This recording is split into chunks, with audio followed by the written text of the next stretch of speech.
much more. They were much more. They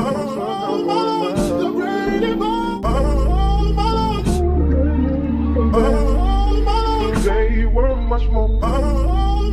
They were much more.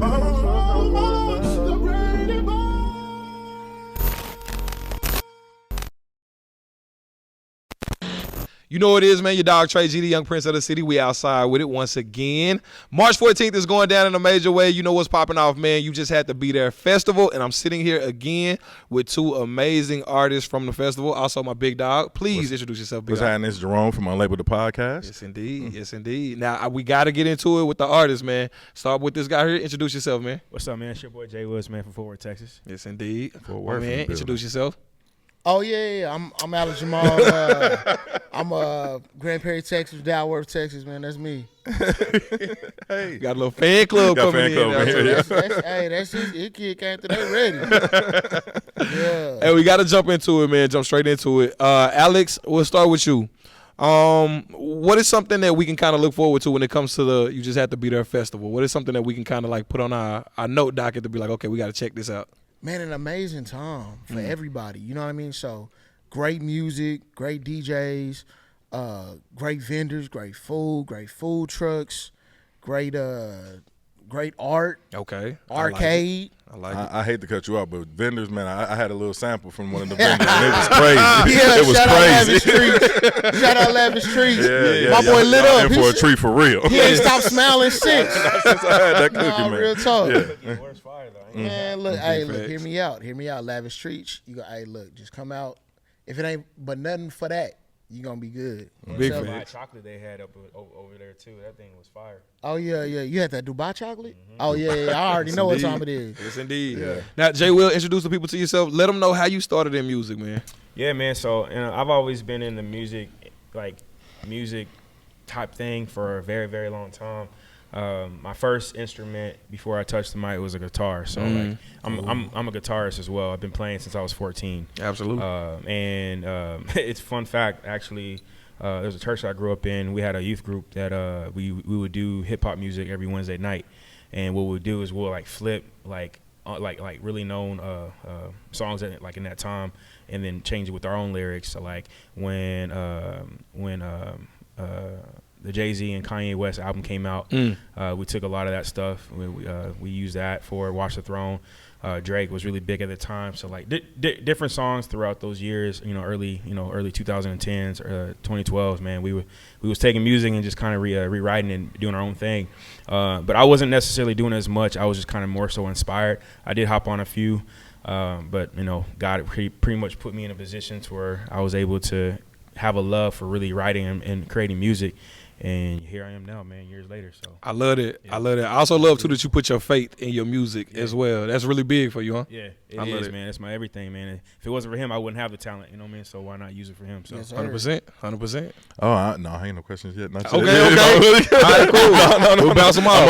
Bounce them off. I ain't got no question right now. But go ahead. I'm listening. Because like I said, I'm getting to know, so I'm going to let him cook a little bit, then I'll interject. I'm sorry. 100%. No, you are good. Yeah. Alex, how about you? Okay, where does your passion for music stem from? Because anytime that I've listened to any kind of Alex Jamal single project, anything like that, you always come with an actual blueprinted plan. It ain't just like, okay, I'm just going to throw this out there, see how it go. No, you have a strategic weapon that you are customizing to go do something with. Where does that passion come from? Where does that really stem from for you? So I feel like that's a two-part question. My strategicness come from a lot of different places. I've always been like that. That's the reason why you can't see me at Connect 4. It was a person named Milo. He had this everything event, and he wanted to. He was like, "Hey, bro, I'm trying to tell you, man. Anybody want that action there? Had to go clear the room. Let that be known. So anything from chess. I don't play checkers. I'm a chess player. Just let that be known. Chess, Connect 4, music. It don't matter. I've always felt like, you need to have a plan. You need to have a strategy with anything. You don't just want to put anything as musicians and artists, and you can, relate to this. You put your love, your passion, your heart, your talent, your blood, your sweat, and your tears into something, and just let it lay on the floor would just be it would be bad for you. You know what I'm saying? So like for me, I want to make sure that anything I put into this world, I got a plan for it. Absolutely. You know what I'm saying? It may not go that exact route, but I'm gonna have something to give towards it. The amount of time that I put into that, and you know, when it come to me being a creative, and I feel like I'm created in God's image. So if I'm created in God's image, that's the ultimate creative. So when it comes to that creativity don't just stop at the music. It don't just stop at the art. It's in anything I do, whether it's business, whether it's being a family man, whether it's whatever. We can always create different alternatives and move into it. You know what I'm saying? Being a black man, we always, what we call it, we can make something out of nothing. Absolutely. That's that God-like ability to me. You know what I'm saying? Like ain't nothing got to be there for us to create and make something happen. So, you know, like that all come from God. It come from, you know, my lifestyle. It come from my family. They was all entrepreneurs, you know, whether it was the right side or the wrong side. They know how to get to it. You know what I'm saying? Like whether they got the LLC or they running them streets, you know what I'm saying? like you know, it come from that. So, you know, for me, it come from a lot of different places. It come from my God's side. It come from my family. It come from all of that. But I've always felt like you need to make sure you put everything into anything that you do. I love it. Yeah, I got a question for y'all. Y'all chose a very, very hard industry to get into, music. What made y'all decide to go with this, stick with it, and see it all the way through? Man, I'm gonna speak to it for you, don't mind. I didn't choose this, bro. It was not my first thing that I wanted to do. I grew up wanting to draw people. I wanted to be, this is my two things that I said when I was a kid. I want to create the cure for cancer, and I want to work for Pixar. That was it. Didn't want to do music. I was ambitious goals. Right. Bro, I mean, I ain't never thought small, bro. Like I ain't Yes, never thought sir. small. Like my kindergarten teacher was here at the last festival, and it was crazy when I'm thinking about being in kindergarten. They wanted to, you know, I ain't saying I was just a genius, bro. I'm just saying this is what they said. I ain't said. They said. Put that there. They wanted me to skip grades. They wanted me to do all of this. You know, we took the SAT very young and ranked top 10 in the state and all this other type stuff. But, you know, when it comes to those things, like I never was like, oh, yeah, I'm finna be a musician, bro. Never. It was people that saw it in me when I was a kid. You know, I had a music teacher like, hey, you need to learn how to play the piano. I want to teach you. You know, they always seen that musical gift. My parent, my mama was a singer in gospel groups, and my family is full of singers and organists and pianists and songwriters. I grew up around, you know, the Myrons and the Kirks and like, you know what I'm saying, like all of that. So like I was around it. Never wanted to be in it. Yeah. But when I got to a certain age, it was something that happened. I was at a bad time in my life. You know, people was losing, and music just kind of filled a hole. And you know, like it went from drawing Dragon Ball Z to making records and learning how to play keys. And I wanted to learn how to play Wish You Was Here by Jamie Foxx when I was losing certain people. And that's kind of where it really just started filling that plug for me. Yeah. And you? Man, it's strange. Like I never wanted to really pick up a mic either for a little while in my life, man. Like I said, I played guitar, so that was my first instrument, you know. And I grew up wanting to be a producer. I would make beats and do stuff like on Sony Acid. You know, I'm using Sony Acid. I'm using Fruity Loops a little bit. Yeah. And then I got into GarageBand. Then, you know, start using Logic Pro X. And I never knew that I would be, you know, using a mic and using the inspiration of stuff that I was doing in high school. You know, I didn't take it serious. You know, that wasn't what I really wanted to do. I just did it because I thought it was fun and I was young and I was making all my friends happy. You know what I mean? So that's really the main reason why I was doing that. But at the same time, I feel like that was the platform that got me into the space that I'm in now. Because there's a homie that dropped off his equipment at my house and never came back and got it. Wow. And me and this dude was working at Domino's. First job. Yo. Much, that was my first job. Domino boy.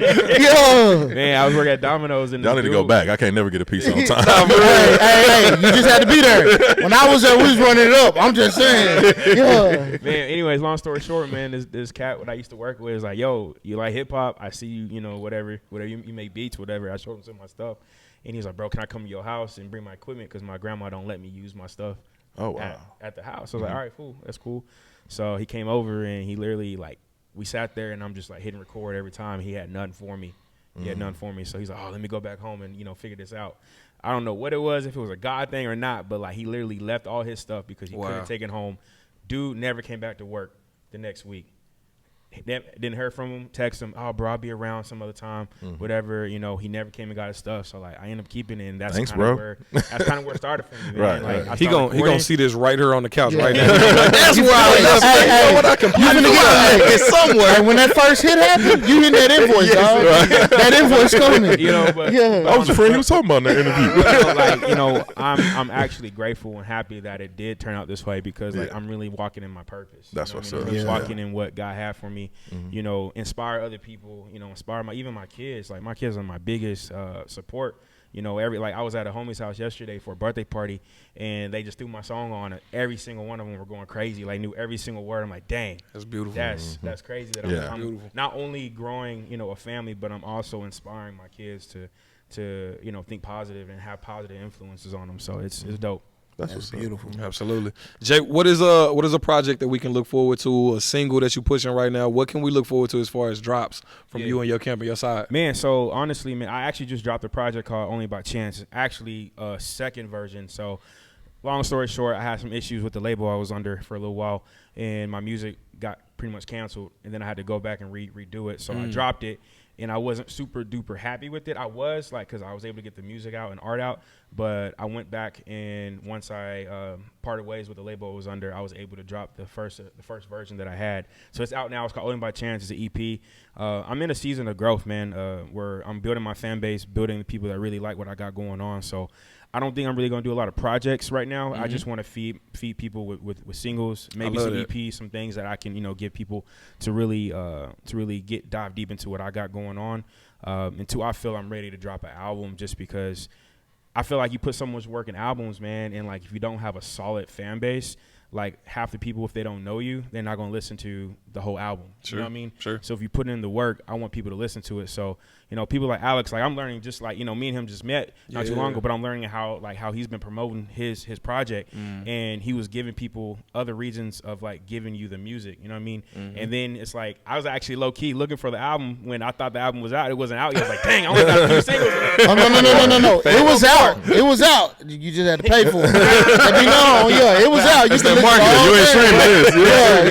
I like this new I like this new project he has out, and I like this new wave of like how artists are doing stuff. So I'm about to hop on that wave too. I think so. You know, to see how it does for me. But right now, man, I'm just working on singles, just like I said, trying to feed my fan base, feed people to come visit me in my corners. So, I think you just said something too, man. There's an awakening, I feel like, in the music industry right now. People are starting to realize and kind of rediscover that you have to connect with the fans. The fans don't want somebody that's just dropping music, that's just giving them this, giving them that. No, they want to connect with you. They want to see the behind the scenes. They don't want to just see the cake. They want to see how it was baked and made. Yeah. You know what I'm saying? So it's good that you had that awakening. It's also good too that you learned it from Alex, because he is very good at baking the cake and showing all the ingredients to the people. You know what I'm saying? Alex, how about yourself? What project can we look forward to from you? You just had to be there. Simple as that, man. You just had to be there. I know that. Best album out, man. It's fire. Yeah, it's out. Yeah. Simple as that. That's what we focus on, man. Where can you they just had to find be it? there. Everywhere. But you can go to alexjamal.com. There we go. You can pay for it. You can get the I ain't bring it. But we got the limited edition. We got about 80 of them left. PS2 style games, limited edition. And we only making those, and that's it. You know what I mean? But you can go to Apple Music, you can go to Spotify, you can go there, you can go to my website, you can pay what you feel it's worth. You can go get a sample. You like, hey, bro, I really rock with this. Yeah. You can go pay for it, man. And I put a lot into my music. I put a lot into the world. I put a lot into the things that I do. You know what I mean? So I feel like, you know, when you want the best at doing what you do, and that's what I feel like. I feel like I use the best producers. I use the best. Now I'm the best. You know what I'm saying? So like, I want you to, you know, if you rock with it, you like it, just, you know, support, pay for it. Like if you knew how many streams it takes to get $1, like man, it's depending on which platform you on. Like it could take anywhere from 100 to 1,000 streams to get $1. You know what I'm saying? So if you support at any level, if you pay 50 cents for it, you pay $1 for it, you pay $50 for it, you pay $100 for it. That does something for us as artists. You know what I mean? Like that helps us out. Come on. And I love that the fact that you, like you said earlier, you play chess, not checkers, because like you said, you have you don't, like you said, not just putting the music out. You got your merch is phenomenal. phenomenal. Your rollout was phenomenal. You know what I mean? You giving people a reason to show up for you. Yes. And like I said, I think more artists need to take heed to that because, like I said, like you are offering a package, not just I got music out. For sure. Yeah. And something that you said in there, and it's something that I like to tell all artists, bro. Like, give people the opportunity to support you. Like, you can't. People are used to paying at least $120 for music per year at the minimum. If you paying for streaming, that's what you paying for the most part. So people are okay with paying for it. We just have it like the industry has told us, oh no, people ain't paying it. Like, the industry is making more money than they have ever from music, but we getting the least of it. Yep. So once you start flipping it, you get rid of them vanity numbers. Oh man, we doing this, we need that, and you just be like, I just want to go direct to the people. Man, the people will show you. They will come to your shows. They will buy your merch. They will pay for your single. They will pay for your album. They will do it. Give people the opportunity to, man. I promise you they'll do it. Yeah, and physical music is making a resurgence. Like CDs, tapes, vinyls, and people are purchasing them again. So we miss that in real life, man. Like, ain't no ownership in streaming. Ain't no ownership in, like, man, I just put my daughter on the DVDs. She like, okay, yeah, we pop them mugs in there. You know, whatever it is. But like, when you got something you can hold, you can feel it's a piece of history. Like, anybody who get this album from me, I actually touched it. I actually gave it to you. So 10 years from now, when you like, hey man, bro, doing this now, I support it. I got something in real life. I don't have to pull up a screenshot or a picture like that. Like, I could really be like, nah, I was there. You know what I mean? So like, for me, and it just look dope too. Man, it's fine, bro. It just look dope. What you create gonna get you right. You put it on your shelf, you know what I mean? Put it on your dresser if you got one, you know what I mean? It just look dope. Yeah, man, I'm about aesthetics, man. Yeah. Like, I'm about stuff being fire, bro. Like, I don't want people just to, like, it's not about just support. Like, I want you to buy it because it's fire, bro. 100%. Like, it's fire. Like, what I'm doing is fire. I took time, I cooked, I baked, you know what I'm saying? I put together ideas, bro. My boy Tre G said, hey man, I don't know, but if you need help, actually, I do, bro. Let's figure it out, man. I'm going to find a way. You know what I'm saying? So, like, and I know you talked about doing singles earlier, but I also want to say you're such an amazing artist. Like, when you put that album together, that is also a part of your rollout. People want to be a part of the stories now. They will consume it, bro. You give it to them one song at a time and, you know, putting it out there in your videos and your whatever. Milo is so great at that. He'll put out an album and he going to make sure he put a focus on each song. Because it don't matter the rate you release them, man. Like, I'm putting up content from songs I had out 4 years ago. It's relativity. It's people don't know when a song came out. They just want to know if you make timeless music like you do. It don't matter when it came out, and you just push it and give it to the people. And it don't matter how they consume it. You can't get mad at how they consume it. They may listen to the last song first. They may run one song 100,000 times. They may listen to it from front to back. It may take them 3 years to listen to the whole thing, but they're going to do it, bro. They're going to do it, man. I got a question about something that you said earlier, because you said your first love was the guitar. When you got into the guitar, was there somebody you was drawing inspo from when you were getting into the guitar, and did that translate over into your art as now as a... Yeah, man. So one of my biggest inspirations for guitar playing would be Les Paul. Les Paul was one of my favorite art guitarists. Obviously, you know, he made a guitar that was very famous, named after him. And that was like my first guitar that I actually sought out for before I really knew about the guitar world and knew about the instrumental world when I was coming up playing. And he was like the first person that I got introduced to, Les Paul, and then I got into a lot of Jimi Hendrix stuff. Okay. And that's really like my biggest inspiration for guitar playing. I love his story of how he became a guitarist and how he just kind of changed the world and became revolutionary overseas, and then coming back to America doing the same thing. Yeah. I mean, so that was like that's really huge for me. And just the passion of like, that was like the first instrument that I really clicked with. So I used to try to play the piano, didn't stick. Try to play the drums, I can't multitask. So, you know, that was really hard for me to really nail, even though I love drum players. I love watching drummers play, because it's like, how do you do that? You know what I mean? Especially if you really are good and you got that double kick, man. Like, if you're a double kick player and you're not like a hardcore drummer and you double kick on just normal R&B or hip hop or something, bro, you talented. You talented. So like that right there is like really cool to see. But the guitar always been like, it's like the hidden superhero. I feel like, man, like when a guitar is played through and it cuts through that line, it's like, yo, that dude is fire. You know? So Jimi Hendrix, Les Paul. I have a lot of different people that inspired me. But I do say, for hip hop wise, I'm a huge Jay-Z fan. And I grab a lot of inspiration as far as like his story of how he became an artist. businessman, and then where he's at now. Yeah. And one of my favorite collabs he ever did was with Linkin Park. And I told myself I was going to learn that whole album. Playing guitar. Yeah. So like that's kind of how that like bridge kind of gap for me for sure. I love the fact that you said that's one of your favorite albums. 'Cause I was just arguing with somebody the other day that said that was a money grab. I'm like, nah, that was fire, bro. I was like, that Linkin, especially at the time, that was fire. Yeah. So I'm glad you I'm like that. not gonna say it was a money grab. But my dog Kanye talked about it on Big Brother. That was Coldplay. It wasn't Linkin Park. Yeah, it was I know. Oh wait, led up to that? Okay. led up to that? We don't have no hip hop history. I'm just saying. You gonna get He me wasn't going doing that before. We'll be here for 2 days. We'll be here for 2 days. Hey, man, I got to give y'all flowers, man. Got to give y'all flowers. 2 powerful artists that we sitting here with. We appreciate y'all. It's interesting to see and great to see 2 powerful artists in different forms and different places in their journey, too.